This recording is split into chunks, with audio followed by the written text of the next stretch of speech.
wabarakatuh. Mari sama-sama kita mulakan dengan baca Ummul Quran. Al-Fatihah. A'udzubillahi minasyaitonirrajim. Bismillahirrahmanirrahim. Alhamdulillahirabbil alamin, arrahmanirrahim, maliki yaumiddin. Iyyaka na'budu wa iyyaka nasta'in. Ihdinas siratal mustaqim. Siratal ladzina an'amta 'alaihim ghairil maghdubi 'alaihim waladdallin.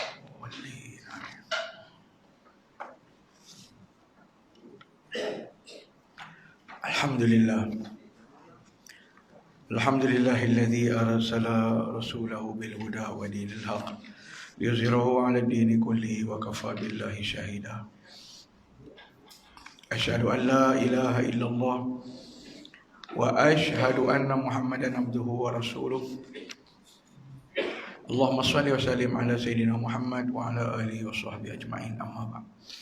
Alhamdulillah, kita panjatkan rasa syukur kita kepada Allah Subhanahu wa taala. Alhamdulillah, ya, kerana dengan izin limpah kurnianya, kasih sayang serta belas kasihan Tuhan kepada diri kita, dapat sama-sama kita bertemu lagi pada malam ini. Mudah-mudahan kita dapat menyambung perbincangan kita yang masih dalam bab cinta pangkat dan kedudukan, iaitu dosa besar yang berkaitan dengan mencintai pangkat dan juga kedudukan. Pada malam ini kita akan tengok muka surat 216, ya, kalau yang sama dengan saya lah, ya. Yang mana di antara perkara-perkara yang termasuk dalam perbuatan dosa besar, yakni yang masuk dalam bab maksiat hati, ialah yang pertama, merasa putus asa dan putus harapan terhadap rahmat dan kasih sayang Allah. Sekalipun kita banyak dosa, jangan berhenti untuk meminta ampun. Jangan sampai ada orang rasa minta ampun pun tak guna, pasal dosa aku banyak sangat, dan akhirnya dia membiarkan keadaan itu berlaku. Ataupun dia sakit, ya, sudah diusahakan tapi tak lega-lega juga, akhirnya dia putus harapan, ya, seolah-olah dia rasa bahawa Allah dah tak kasih sayang pada dia lagi. Walhal kadang-kadang bila kita sakit, kita berusaha berubat, itu pun jadi pahala. Kemudian kalau kita berdoa, kita berzikir kepada Allah, itu dapat pahala. Soal sembuh ataupun tidak misalnya, itu terpulang kepada Allah. Ya, banyak kali dah kita sebut, kadang-kadang satu benda tu kita rasa baik untuk kita, tapi rupanya bila berlaku tak baik. Kadang-kadang kita rasa perkara tu musibah ke atas diri kita atau seseorang, tapi bila berlaku rupanya yang disangka musibah itu mendatangkan kebaikan pada dia. Kadang-kadang dengan sebab sakit manusia tu kembali kepada Allah. Kadang dengan sebab kesusahan, bala bencana yang menimpa diri dia, akhirnya membawa keinsapan daripada seorang yang berdosa, yang banyak melakukan dosa, kembali ke, ya, pangkuan Allah dengan bertaubat. Ya, jadi kita nak buat macam mana? Tak boleh kan nak minta yang baik-baik? Tak boleh kan nak minta tolak yang buruk-buruk? Bukan tak boleh, tapi mintalah supaya Allah berikan kebaikan yang banyak kepada kita. Tu yang ada dekat doa kita tu, Rabbana atina fid dunya hasanah wa fil akhirati hasanah wa qina azabannar.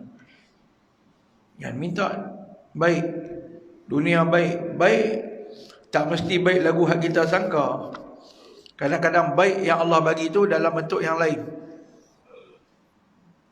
kan? Macam selalu saya sebutlah, rumah berlaku kebakaran pada dia, rumah dia terbakar, habislah harta benda dia sampai tak ada apa, sehelai sepinggang. Rupanya Allah nak bagi lagi baik, rumah lagi besar daripada tu, ya, dengan bantuan daripada orang ramai, misalnya apa, orang dapat buat rumah lain pula lagi elok. Padahal rumah yang duk ada dulu tu pun, kalau duk ada pun tak lama lah. Kadang-kadang musibah, ditimpa penyakit, akhirnya menyebabkan kecacatan berlaku pada diri dia. Rupanya kecacatan itulah mengembalikan dia ke pangkuan rahmat Allah. Masa dia duduk celik, dia bukan orang yang kuat imannya kepada Allah. Dia bukan kaki masjid, dia bukan kaki ibadat. Tapi rupanya bila dia ambil kemudahan pada diri dia, mata dia, panca indera dia buta misalnya, daripada buta itulah dia rupa-rupanya dia kembali ke pangkuan Allah sebagai manusia yang beriman, di penghujung hidup dia husnul khatimah. Jadi kita minta Allah bagi kebaikan pada kita. Soal kebaikan tu, nak sembuh tak sembuh hati kita tu terpulang. Kan? Ini tak salah lah kita nak semayang hajat minta sembuh daripada penyakit, tak salah. Tapi jangan lupa bahawa di sana nanti ada satu perkara yang lebih besar lagi yang berkaitan dengan akidah, iaitu kita redha dengan segala qada dan qadar Allah. Kan? Minta berpuluh tahun dah tak dapat. Kadang-kadang qada Allah Subhanahu Wa Taala ni dia tersembunyi daripada kita. Sebagaimana peristiwa yang berlaku dalam pengembaraan Nabi Musa alaihissalam. Apabila Nabi Musa ni dibagi tahu oleh Allah bahawa ada orang lain yang lagi cerdik lagi daripada dia. Lalu dia bertemu dengan Nabi Khidir. Syarat nak ikut Nabi Khidir, jangan tanya, jangan banyak tanya. Ikut ya. Tak dan kan, tak dan nak pergi jauh naik sampan, turun katok sampan bagi pecah. Oh, awak ni. Nabi Khidir kata, tadi bukan janji, tak mau tanya. Kan? Okey, silap, minta maaf. Tak apa. Itu satu. Kan? Jumpa peristiwa yang kedua pula, nampak budak dia elok-elok comel duk main, cekik sampai mati. Peliklah dia. Sampai satu kampung, orang tak peduli kat mereka pun. Minta makan pun tak mau tolong, minta tempat tidur pun tak mau bagi. Tapi Nabi Khidir penaik satu dinding yang runtuh buat perelok balik. Akhirnya Nabi Musa tanya kali ketiga, Nabi Khidir kata, cakap ni lah kita, boleh berjalan sekali. Pertama sekali tu, kapal tu dia cerita, raja negeri ni dia tak boleh tengok bot yang elok, dia kena ampas. Mereka ni kerja cari makan dengan tangkap ikan. Kalau kita katok, mereka boleh perbaik balik tampung-tampung dengan kayu lain. Bila kayu tampung, kapal mereka tak kena curi. Raja tak ampas. Anak yang kedua ni pasal baku cekik, pasal budak ni besar esok, dia akan paksa mak pak dia ni orang beriman supaya kufur kepada Allah. Aku cekik siap-siap. Kita jangan duk pergi cekik pula anak orang. Tu kes tu bukan kena kat kita, tak ada kena mengena, duk ambil buat. Oh, ini dalil ni. Dalil duk dalam, bukan dalil duk dalam. Jadi kadang-kadang tersembunyi hikmah perkara tu atas diri kita. Apa yang penting kita redha dengan qada dan qadar yang Allah Subhanahu Wa Taala tetapkan pada diri kita, lalu kita bersyukur. Alhamdulillah, takat mana? Kan? Tapi orang yang putih harapan ni dia sangka buruk dengan Allah. Tu yang jadi Allah marah sangat tu, yang jadi dosa ni pasal sangka buruk. Allah kan bersifat dengan Ar-Rahman Ar-Rahim, yang kita duk sangka minta bukan nak dapat, aku banyak berdosa. Kena ingat, ada orang yang dosa sangat banyak tapi Allah tak mau hisap dia, nak masukkan dia dalam syurga. Itu bukan hak kita, bukan kerja kita nak ukur orang. Kan?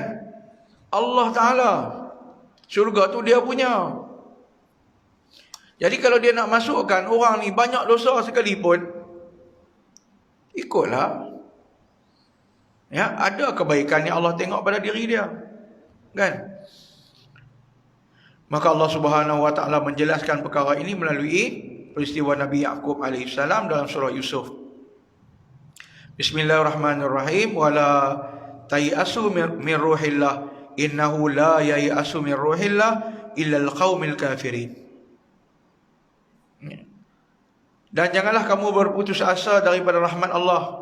Sesungguhnya tiada berputus asa daripada rahmat Allah itu melainkan kaum yang kafir, yang berpaling daripada Allah. Ya. Ini perangai orang yang berpaling, orang yang kafir. Sifat orang kafir ni, dia cepat putus asa.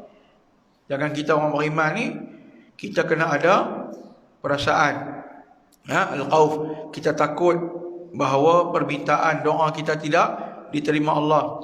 Tapi kita ada juga sifat ar-raja, harap-haraplah Allah terima. Kita duk mengaji tauhid bab ni kan.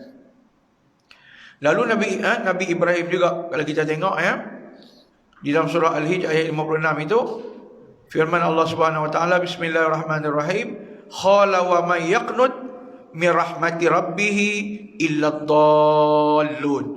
Dan tidak ada orang yang berputus asa daripada rahmat Rabbnya, yakni Tuhannya, kecuali orang-orang yang sesat.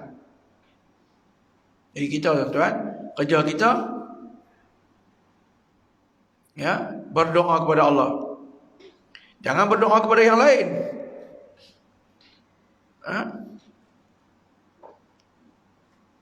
Bila kita berdoa kepada yang lain, kan? Wa may yad'u min dunir rahman. Siapa-siapa yang berdoa, minta, mohon kepada selain daripada Ar-Rahman, Allah Subhanahu wa taala, kan?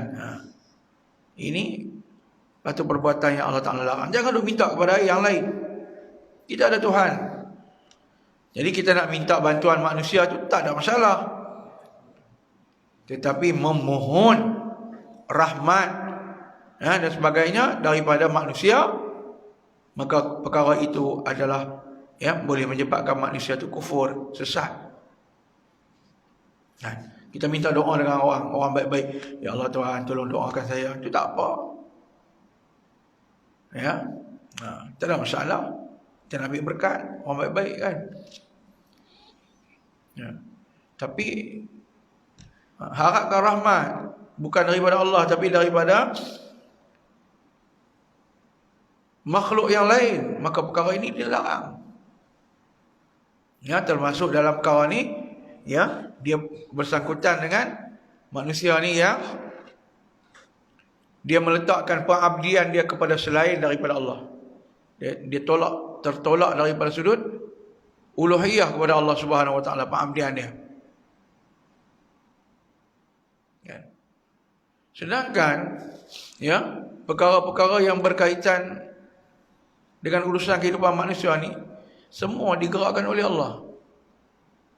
Macam saya selalu sebutlah, kehidupan kita ni sebenarnya sudah ada dia punya jalan cerita dia. Plot dia dah ada belakang dah. Tinggal nak mengisi dia. Dengan ilmu Allah Subhanahu wa taala tu ada dah benda tu. Belum daripada kita dilahirkan lagi dah ada. Mati kat mana? Kita sampai hari ni tak tahu mati kat mana. Kan?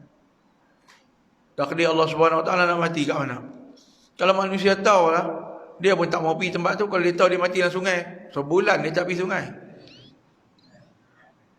Kalau dia tahu dia akan mati di jalan raya, sebulan dia tak keluar rumah. Kita tak tahu. Tapi Allah Subhanahu wa taala sudah tulis benda tu dan akan berlaku. Jadi kita ni diminta oleh Allah Subhanahu wa taala berdoa. Esok kita nak makan apa kita tak tahu, tuan-tuan. Rezeki kita ada ke tak ada, kita pun tak tahu. Tapi kita berdoa kepada Allah, Allah marzuqna rizqan halalan. Maka dengan rahmat dan kasih sayang Allah, Allah bagi kat kita. Kita pun tak tahu esok kita sihat ke tak. Esok sakit. Esok orang sakit sihat, tak tahu. Maka Allah Subhanahu wa taala menghendaki kita ni supaya sentiasa berharap pada dia. Jangan putus asa buat tugas kita buat. Soal Allah Subhanahu Wa Taala nak terima ke, nak bagi balasan ke tak tu, bukan ya, kita ada hak untuk mempersoalkan dia. Sebab tu kalau ada orang yang kata apa tu, orang jahat sihat ya, tak semayang sihat, kita duduk pergi masjid sakit macam-macam, kadang-kadang kesihatan yang Allah bagi kepada dia tu adalah merupakan ujian pada dia juga. Jadi satu istidraj pula kat dia. Satu benda yang Allah Ta'ala bagi, kelebihan kepada orang fasik. Buat benda jahat menjadi ya, tak pernah kena apa-apa. Itu tandanya Allah nak supaya dia ni jadi orang yang lebih ingkar lagi. Atas keingkaran dia, Allah meluat kat dia. Allah bagi lagi, bagi jadi. Jadi satu benda yang akhirnya menyebabkan kemurkaan Allah kepada dia semakin bertambah.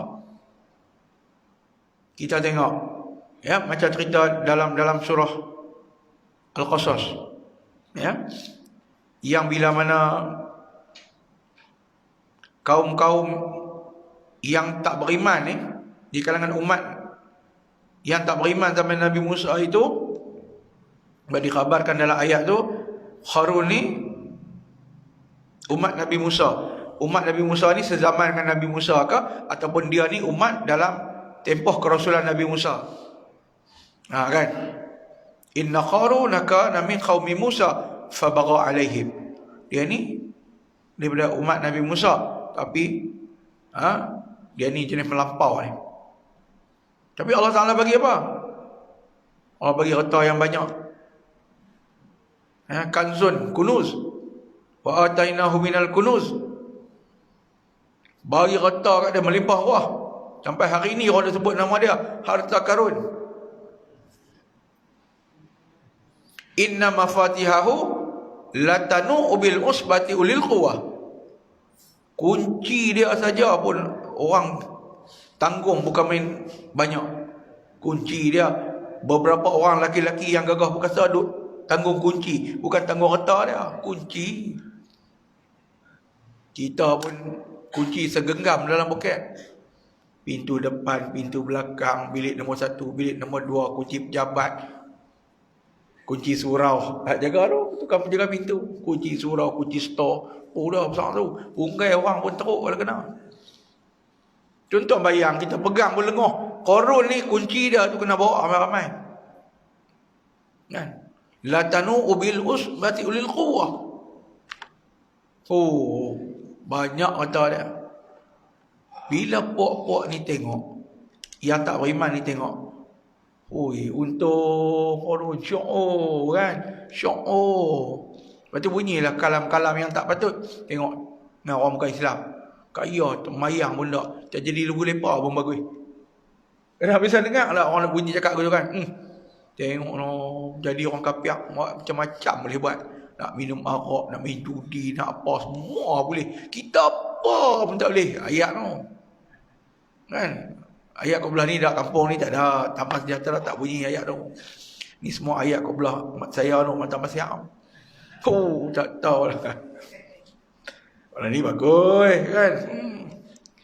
Ya, kadang-kadang dia bunyi sampai tahap rasa-rasa kagum dengan kehidupan orang kafir, orang yang tak beriman kepada Allah. Kita kagum dengan kehidupan dia yang mewah, lalu kita kaitkan pula dengan ibadat. Apa ibadat pun tak, kita tunggang terbalik duk pergi sembahyang apa pun tak boleh.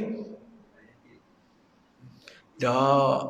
Sebab tu ulama kata, kalau orang kafir tahulah neraka tu terang mana, hak depa dapat syok di ni sampai tak mau Kita, kalau kita nanti tahulah lagu mana syurga tu, hak susah di dunia ni, kita tak heran. Sebab tu orang yang mati syahid, dia minta nak pergi balik. Lepas mati syahid, minta nak makin, nak pergi pula perang, nak mati lagi. Apa syok kan mati kena sakit dengan orang ni? Mau? Mana ada orang berani sanggup? Saya pun tak mau. Mati kena sakit ni. Kan? Tapi orang yang tahu, maka mereka kata bahu seronoknya jadi korun. Tengok pakai baju mewah lah apa semua kan. Lepas Allah tenggelamkan dia, faqasafna bihi wa bidarihil ard. Kan? Bila Allah tenggelamkan kereta dia dengan rumah dia dalam tanah, buat tu kata, wai ka'anna Allah. Ui, nasib baiklah tak jadi Qarun. Tadi nak jadi sangat. Bila kena Qarun macam tu, ui, nasib baiklah tak jadi lagu dia. Kena jadi lagu dia, Tuhan lipat dalam tanah. Allah, nak jadi lagu mana? Kan? Sebab tu kita, apa yang Allah bagi kepada kita, alhamdulillah. Kadang-kadang kesusahan yang menimpa diri kita tu adalah ujian supaya Allah bagi peringatan kepada kita. Kan? Masa sihat belum tentu kita main masjid, tuan-tuan. Ya tak? Tak tahulah tuan-tuan, saya macam mana. Kalau orang tu sakit, mudah-mudahan bila dia jadi kebaikan pada dia, bila dia sakit, ditimpa musibah, dia ingat Allah. Tapi kalau dia ditimpa kesusahan, sakit dan sebagainya, lalu dia makin engkar, itu satu keburukan yang, keadaan yang sangat teruk, kita kata. Dah susah, jadi lagi engkar kepada Allah. Macam ibarat orang kata apa? Dah lah miskin, lagi engkar. Orang kaya engkar, korang-korang kaya juga, senang juga, mewah juga. Ni dah lah miskin, engkar pula kepada Allah. Jadi Allah marah dengan orang yang putus asa. Sebab tu kita ni, ya, Allah suruh kita berdoa. Ud'uni astajib lakum. Doalah kepada aku, aku akan mustajabkan. Kalau aku tak kurniakan di dunia pun dapat di akhirat. Dapat di akhirat dapat apa? Minta kat dunia tak dapat, dapat kat akhirat dapat apa? Dapat pahala. Pahala tu akhirnya, dengan sebab kebaikan pahala tu, Allah kurniakan kepada kita kebaikan di akhirat. Dan juga selain daripada itu, sikap tidak mengambil peduli terhadap larangan-larangan dan ancaman Allah, kan? Kita ni ya Allah, kan, macam-macam Allah larang kita, tapi yang tu yang sedap kita buat. Macam-macam yang Allah suruh, tapi yang tu lah kita segan nak buat. Ya, terbalik kita ni. Jadi kita jangan usahlah tuan-tuan, dengan saki baki umur kita yang ada ni, kan? Umur, ya, umur yang kita kata Allah SWT bagi masa tempoh yang kita ada lagi ni, ambillah peluang untuk memperbanyakkan ibadat kepada Allah. Masing-masing atas minat lah. Ya, ada orang dengan ibadat sunatnya, sembahyang sunatnya, ada orang dengan puasa sunatnya, ada orang dengan bacaan Al-Qurannya, ada orang dengan zikir dan sebagainya. Carilah masing-masing lah. Dan sebab kita nak masuk, ya, syurga nanti, mudah-mudahan daripada pintu yang paling banyak kita buat, Allah pilih. Ini game puasa sunat, Allah panggil dia daripada pintu puasa. Kita mudah-mudahan tak tahulah nak panggil pintu mana, tak tahu lagi. Kok tak ada pintu lah kot, kan? Puasa sunat penyegat. Kan? Semayang sunat penyegat, zikir segan, baca Quran segan, sedekah segan, hak rajin lena. Tapi tak buat dosa, alhamdulillah masuk juga. Kan, jadilah jangan ada buat dosa, kan? Kita dah buat ibadat sunat, semayang-semayang ni yang lebih-lebih ni, buat apa ni? Cover kok mana terkorang. Kan, semayang wajib kita tadi kok terkorang, kita cover dengan sunat. Kan, dengan umur tuan-tuan ni, semua tuan-tuan tua, saya tak apa, merasa muda lagi lah. Tak, bila umur kita ni, saya pun masuk sekali lah, 40 ke atas ni, patut padan lah dengan had dunia-dunia ni, patut padan lah. Bukan kata tak boleh, ambil kadar dia. Nak jadi jambatan, kita nak lintas lah. Tak ada jambatan, tak ada lintas juga. Ambil pada kadar nak menyampaikan hasrat kita ke akhirat ya. Kan? Baik masa kita, dia bukan zaman ni lah, umur kita ni nak buat benda-benda yang halubah ke dunia. Kan? Bukan zaman ni lah makcik dia fikir bila lagi nak pergi padang besar, nak beli pinggan mangkuk kan dia dah. Kan? Nak buat kod, nak beli apa, nak beli gelang, Dia pun kata teruk Ustaz. Ustaz kata kat kita ni, bukan. Orang lelaki cara lelaki lah. Lelaki ni loba cara lain. Kan? Lelaki-lelaki loba cara hobi dan sebagainya. Kan? Mula macam ni, malam makin upgrade daripada basket biasa, beli basket mahal sikit, 1,000 pergi 3,000 pergi 5,000 basket tinggal, buat ambil motor pula. Lepas tu hujung minggu orang nak pakai kepiah balut serban, kita balut kepala dengan key. Pergi mana? No, convoy. Kan? Bukan salah. Pergi mana? No, Greek. Oti channel terbang. Gulai Temenung, Kuala Kedah. Ketam Lembut, Kuala Korau. Mana Ustaz tahu? Saya tahulah saya pergi. Kan? Saya pun biasa pergi. Tapi jangan sampai dah. Jadi yang tu utamaan kita. Semua tempat kita tahu. Tentang kedai ni sedap, kedai ni sedap. Semua kita tahu. Habak tajuk ya. Tajuk dia apa? Nasi lemak. Tak mana kita boleh hatok sedap dalam kulim ni. Nasi kandar. Ubi kayu lah. Kayu api semua ada. Kan? Tapi masjid tak sampai. Itu yang saya ingat tu kan. Masjid tak sampai. Surau depan rumah kita tak ingat jalan. Hak lain semua waste. Tekan. Send location. Hak lain semua kita boleh buat. Dah ni umur kita lah. Saya ni kira, saya pun kata saya tua dah lah. 40 lebih dah.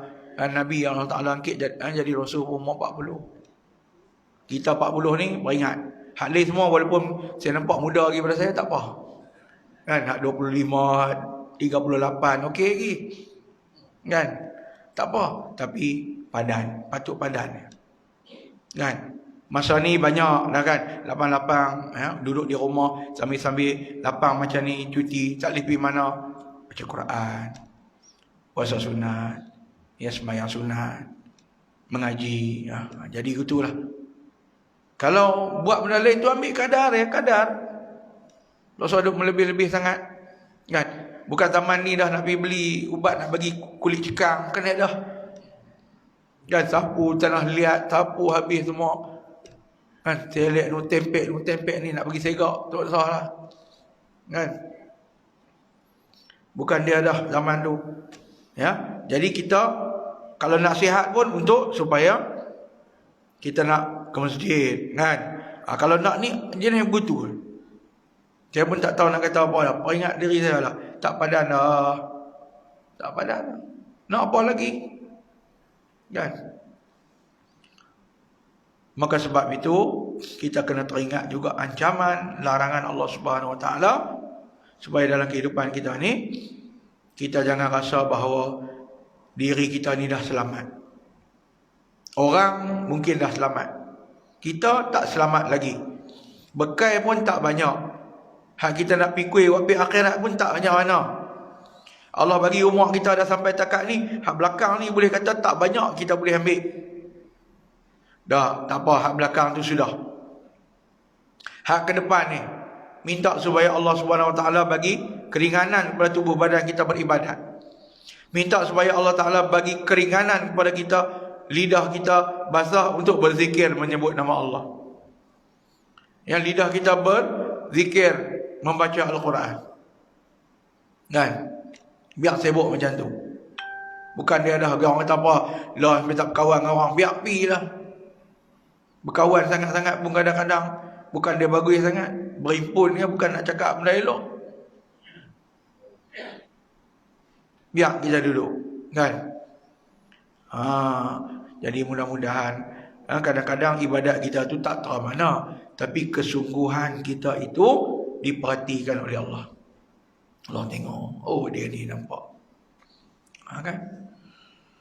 Mudah-mudahan lah kita kerja kita buat je kan. Allah ancam kita, jangan rasa. Kadang-kadang Allah boleh tarik. Kadang-kadang kita dah rasa sihat, dan lagi. Muda lagi, pak tak ada tua. Ya, bila ada subsidi ni, alhamdulillah. Ambil peluang. Ya, zaman-zaman kita ni, tidak pun tak apa nak lenak lah. Selalu jaga tengah malam, bangkit doa. Bangkit buat apa yang patut. Tidur pun tak apa nak lena dah. Dia tak tahu Allah semalam daripada pukul 1 guling garak sampai ke subuh tak ada lena. Tu dah buat guling garak berapa lagi, mangkitlah. Kan? Mangkit, renggangkan khusuk kita daripada tempat kita baring, tempat tidur kita.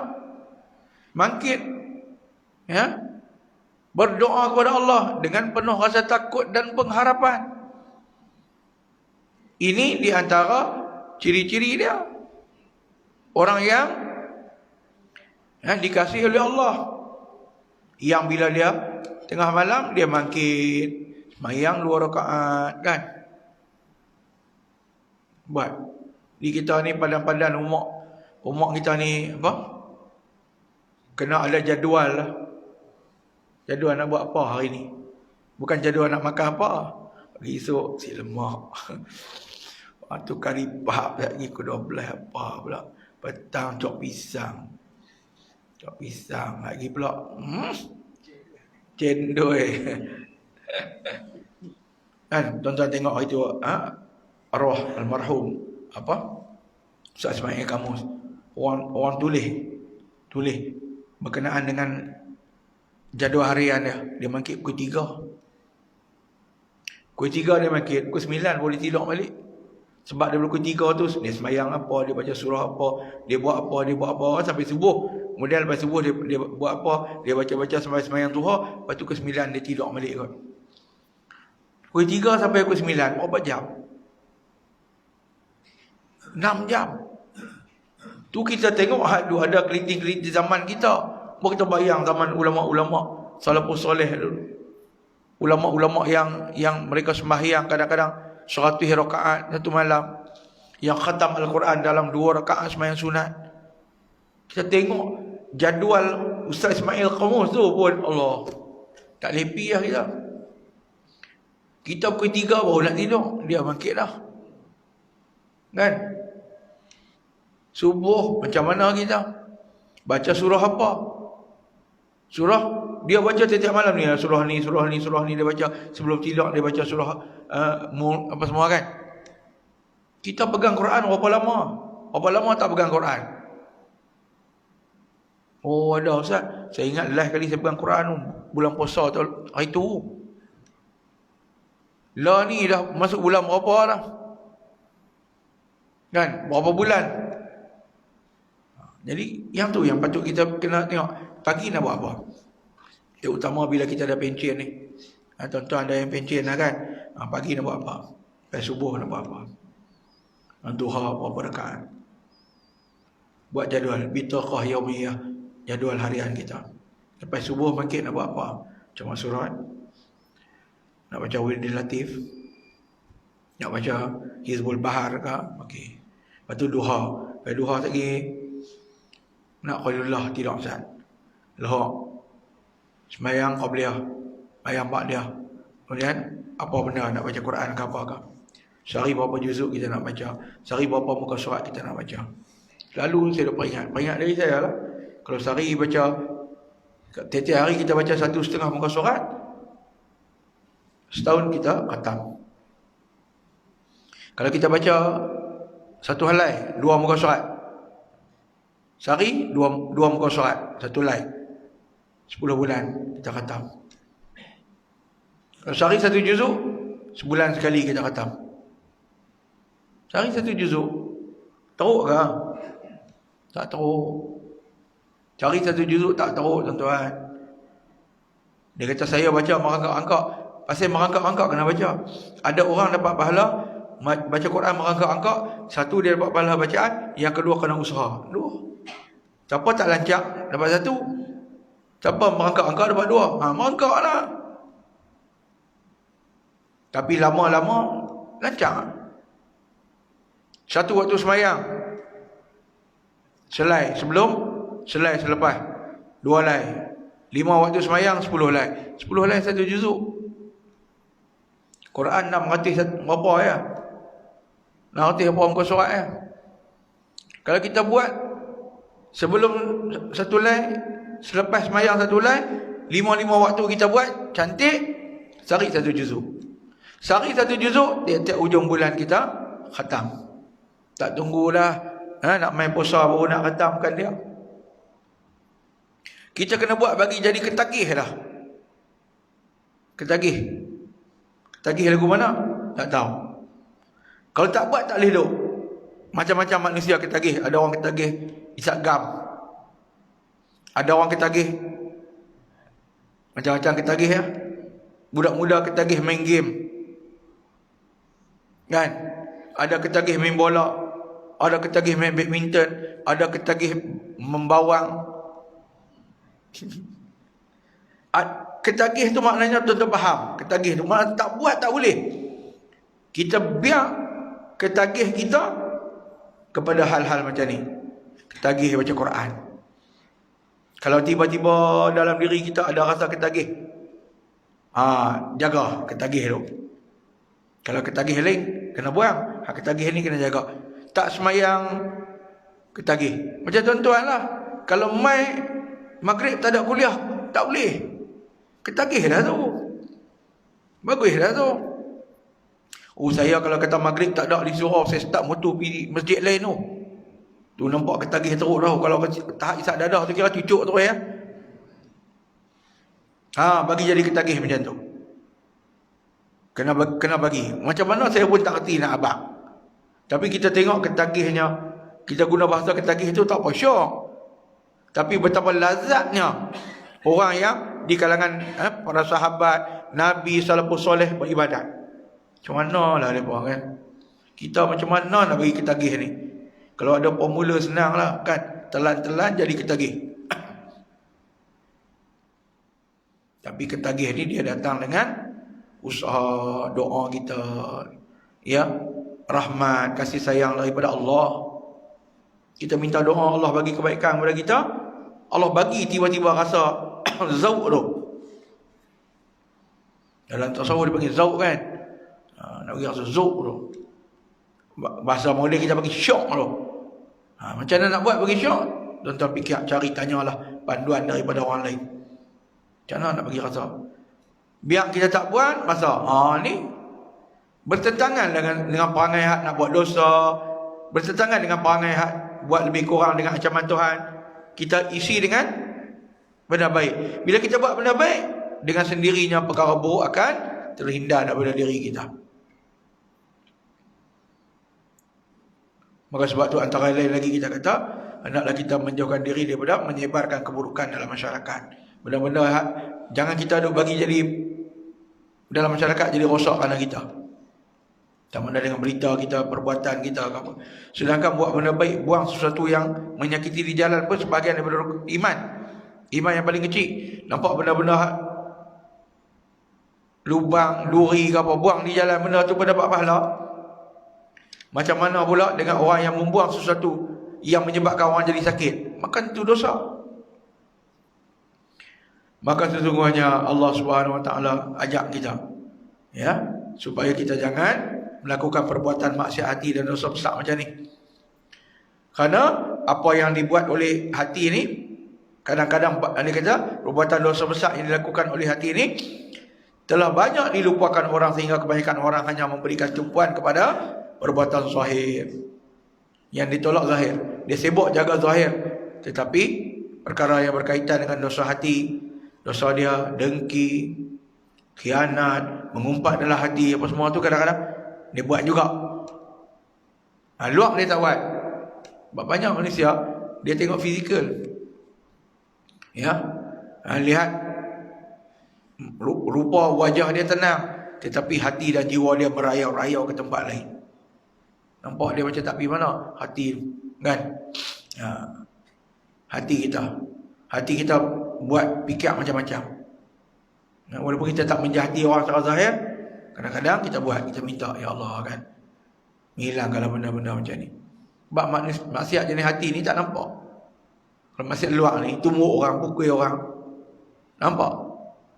Kita tak berani kadang-kadang, takut orang tumbuk kita balik, tapi mencarut maki hamun orang dalam hati buat. Dewa dia tak tahu, sakit hati kan.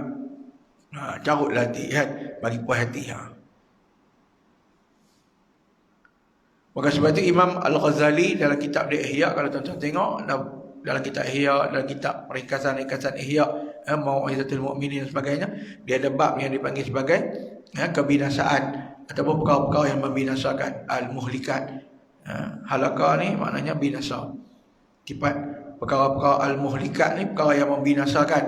Dia sebut yang berkenaan dengan perbuatan maksiat hati yang membinasakan.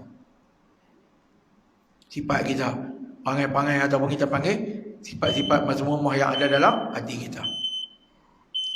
Maka sudah sewajarnya bagi para pendakwah, pendidik dan guru-guru, dan pemimpin masyarakat mengambil berat perkara ni.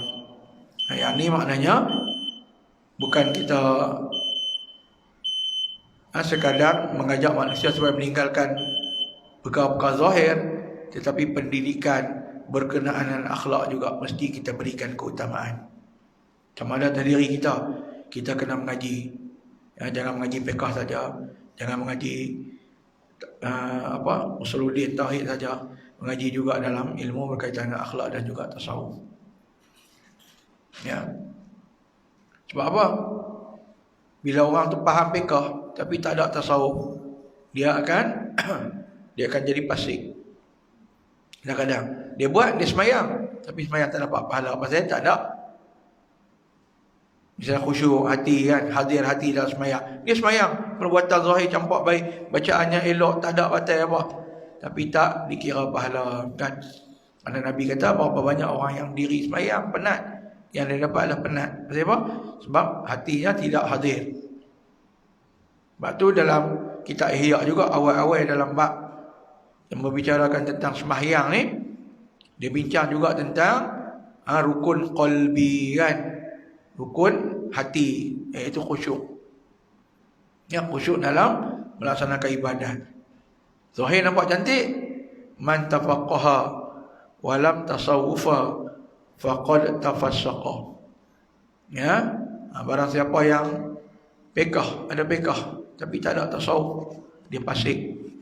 Tapi kalau dia ada tasawuf, tak ada fiqh, man tasawufa wa lam tafaqqaha faqad tazandaqa. Tapi dia ada bak hati, dia mengaji bukan main polon, tapi perbuatan dia tak sah, tak betul, dia jadi zindik, sesat. Tapi waman tafaqqaha kan, siapa yang ada fiqh kemudian dia tasawufa, dia juga ada tasawuf, faqad tahaqqaqa, sesungguhnya dia ada pada jalan yang benar. Jadi kita pun mudah-mudahanlah itu peringatlah diri kita tuan-tuan.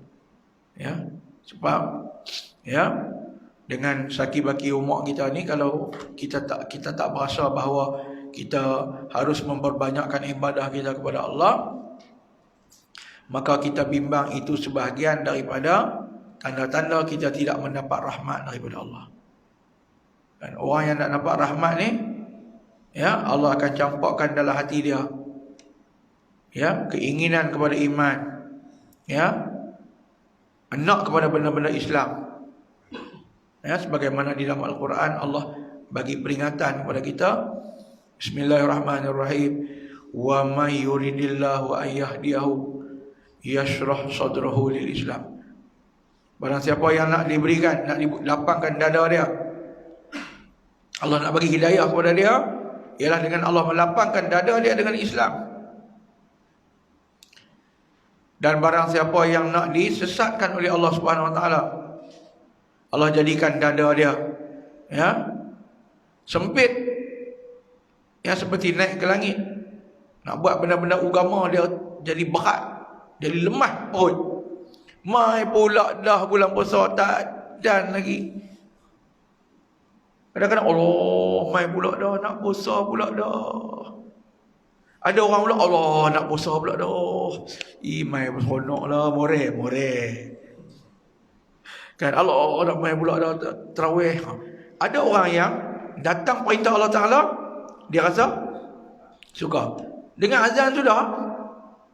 Tahu, fikir orang lain. Kadang kita sendiri azan, penerimaan kita terhadap azan tu macam mana? Masuklah waktu, alhamdulillah. Ataupun masuk pula dah.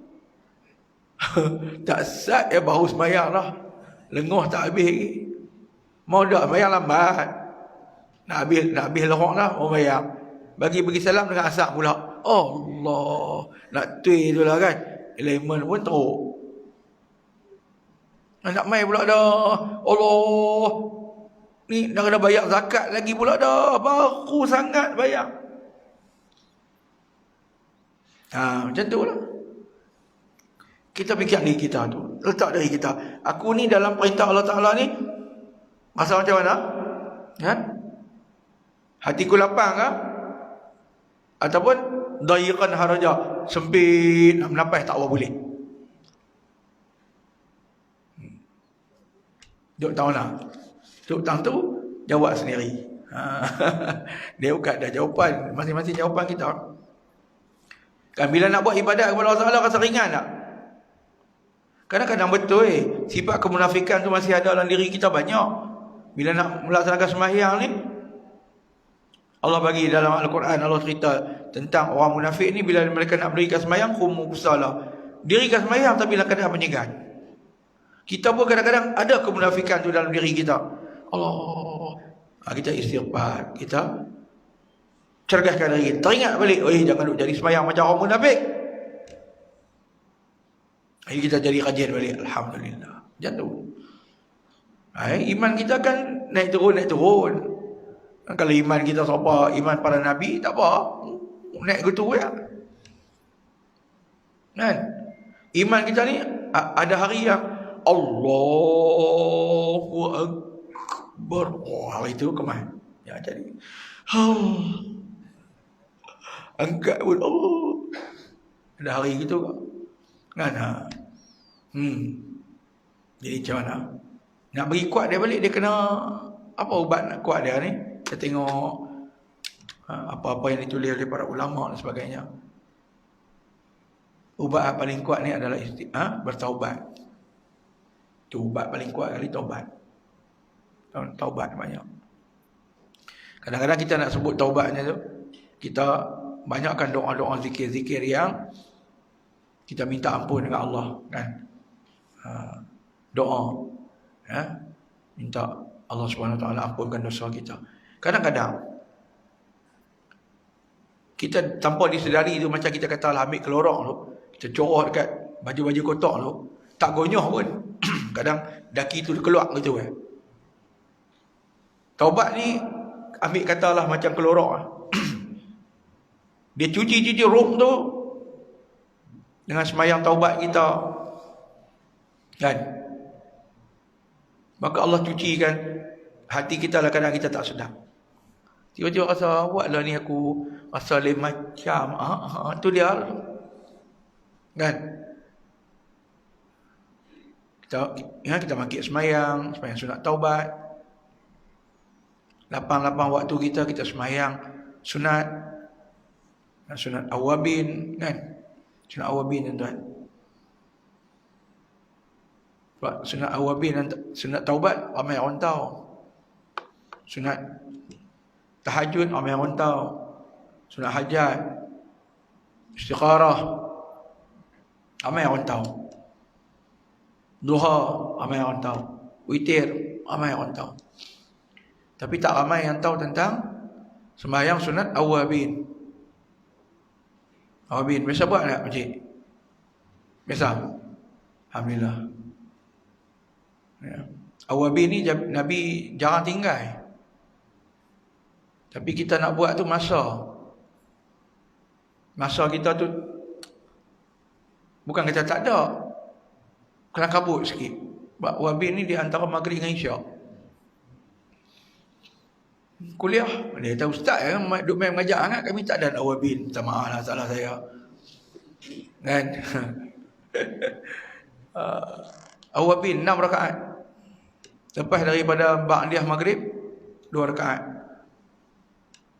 Cepat-cepat kita.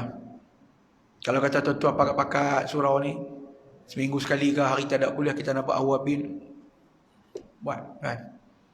Ada hari kuliah ni, dengar kuliah tu lebih baik daripada 1000 rakaat sembahyang sunat. Dia kata ustaz abang aku tu lega. Amoi kira lega saja. Dah abang kata dengar kuliah macam 1000 rakaat. Saya pakai ustaz kata tu. Semua belah lega ya. 6 rakaat. Kalau tuan-tuan nak saya habaq ke tak? Tak payah. Tak payah tak apa. Tak lah kan tuan-tuan datang buat apa saya habaq. Kan? Kalau tak tahu saya habaq. Tak tahu saya habaq. Main awabin ni 6 rakaat. 2. 2 rakaat yang pertama tu kita sembahyang sunat saja aku sembahyang sunat awabin ma'a hifzil iman. Saja aku sembahyang sunat awabin bersama dengan penjagaan iman. 2 rakaat kerana Allah Ta'ala. Fatihah sekali. Kemudian ingat 6 qul huwallah, 1 qul a'udzu birabbil falaq, 1 qul a'udzu birabbin nas. 6 1 1. Ingat yang tu, senang. Kemudian naik rakaat kedua pun macam tu juga. 6 1 1 juga. Lepas bagi salam kita baca doa. Kalau sempat. Ya. Tapi baca doa di antara sembahyang awabin ni Allahumma syaddidni iman. Wahai Tuhan kami, perkukuhkanlah iman kami. Wahfazhu, jaga dia. Ya, fi hayati, pada kehidupan aku. Inda wafati, ketika aku nak mati. Wafat. Wa ba'da mamati, lepas aku mati. Kan? Birahmatika ya arhamar rahimin ke apa tauhid. Lepas tu kita naik 2 rakaat lagi pula. Sholli salatul awabin ma'a taubati. Ada setengah dalam kitab dia kata awabin saja. Tak apalah. Awabin saja ke, awabin dengan taubat ke, 2 rakaat. Fatihah, kemudian bacalah surah apa pun. Bacalah. Kalau kita nak ambil ayat taubat pun ada. Ayat innamat taubatu 'alallahi lilladzina ya'maluna su'a bijahalah kan. Taubat tu adalah orang buat dosa sikit, dia cepat-cepat bertaubat. Kemudian pada rakaat yang kedua pula kita buat macam tu, kita baca pula bukanlah taubat itu orang yang buat dosa banyak dekat nak mati baru taubat. Kita baca ayat macam taubat lah. Ataupun nak baca qul huwallah pun tak apa. Rakaat pertama Fatihah, kemudian apa-apa surah. Rakaat kedua pun Fatihah dan apa-apa surah. Bagi salam baca doa tadi, Allahumma saddidil iman. Macam tadi juga. Dan naik yang ketiga tu, sahaja aku sembahyang sunat awabin ma'al istikharah. Awabin dengan istikharah. Rakaat pertama kuliah, rakaat kedua qul huwallah. Habis 6. Nabi jangan tinggal. Jadi kita dapat seminggu sekali ke, jadilah kan. Carilah masa-masa lapang. Ya, yang mudah-mudahan. Sebab dalam tu dia ada minta penjagaan hati kita. Ya, Allah jaga hati kita. Dari hidup kita pun minta Allah jaga. Dekat kat nak cabut nyawa kita pun minta dalam Islam. Kemudian lepas mati pun Allah bagi rahmat, mayang hifzul iman. Kemudian taubat. Kemudian istikharah. Kan? Mudah-mudahan. Cari. Kalau tak ada, balik pergi Google. Hal lain cari resepi pun pandai. Kan? Google. Sembahyang sunat awabin. InsyaAllah. Kita buat satu benda. Lepas insya' kita witir. Kan? Biar ada balance lah hidup kita. Dunia kita cari, akhirat kita cari. Akhirat mudah-mudahan lagi banyak. Jadi mudah-mudahan kadar itulah. Ya, peringatan dari diri kita. Di samping amalan-amalan yang tuan-tuan buat selama ni itu teruskan. Mudah-mudahan Allah kasihan, Allah belah kat kita, ya. Allah bagi kebaikan kepada kita, Allah tetapkan hati kita atas agama dia. Ya, mudah-mudahan itulah. Ya, biarlah kita dekat-dekat hidup kita pun ya, beriman kepada Allah, dekat nak mati pun beriman, dan selepas daripada kematian kita juga Allah Subhanahu Wa Taala masukkan kita di kalangan hamba-hambanya yang beriman. Jadi cukup kadar tu kita berhenti. Nanti kita pada kuliah yang akan datang kalau ada kesempatan kita tengok dosa-dosa kecil pula. Aku qauli hadza wa astaghfirullahal azim li wa lakum. Assalamualaikum warahmatullahi wabarakatuh. Radina billahi rabban bil islami dinan wa Muhammadin sallallahu alaihi wasallam. اللهم افتح علينا فتوح العارفين وارزقنا فهم النبي وختم المرسلين. اللهم طهر قلوبنا من النفاق واعمالنا من الرياء وارزقنا من الكذب وعيوننا من الخيانه فانك تعلم خائنة الاعين. ربنا اتنا في الدنيا حسنه في الاخره حسنه وقنا عذاب النار. صلى الله على سيدنا محمد وعلى اله وصحبه وبارك وسلم والحمد لله رب العالمين. تقبل الله منكم.